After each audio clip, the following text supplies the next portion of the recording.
अस्सलाम वालेकुम। पाकिस्तान में इस वक़्त सबसे ज़्यादा यंग जनरेशन यानी नौजवानों में जो शुगर की शरह है, शुगर की शरह बहुत ज़्यादा बढ़ रही है।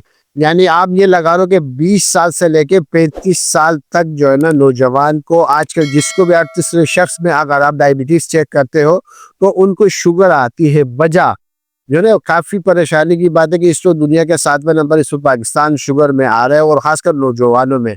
उसकी सबसे बड़ी वजह ये है कि नौजवान आजकल जो है ना एक तो हमारी ग़िज़ा है यानी मतवाज़र ग़िज़ा हमारी नहीं है, फ़ास्ट फ़ूड हमारी जो है ना वो हम लोग खाते हैं, जिसकी वजह से जो है ना हमारी जो है ना प्रॉपर जो न्यूट्रिशन वाली ग़िज़ा है वो हमें नहीं मिलती।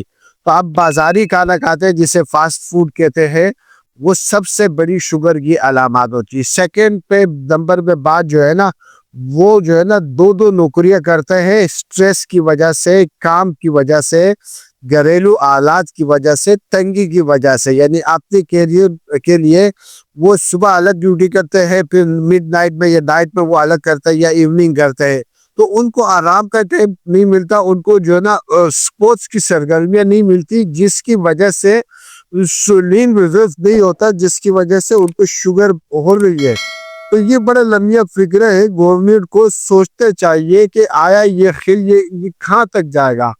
तो नौजवानों में सबसे बड़ी वजह जो यही मैंने आपको बताई है जो शुगर होने की, तो काइंडली अगर ये नौजवान हमारे मैसेज सुन रहे हैं तो अपनी डाइट पे तवज्जो दें, नौकरियाँ ज़रूर करें मगर अपने आराम का, अपने स्पोर्ट्स का, अपनी जो है ना रनिंग का, अपने एक्सरसाइज का उसके लिए टाइम ज़रूर निकाला करें, ताकि आप सेहतमंद हो। क्योंकि अभी तो आप माशाल्लाह आपकी इम्यून सिस्टम भी बेहतर है, आपका रिज़ल्ट भी बेहतर है, आप दौड़ भी सकते हो मगर 40 साल के बाद वो तवानाई इंसान के अंदर नहीं रहती है। तो कोशिश कीजिए अपने आप को प्रॉपर जो है ना मेंटेन रखने की।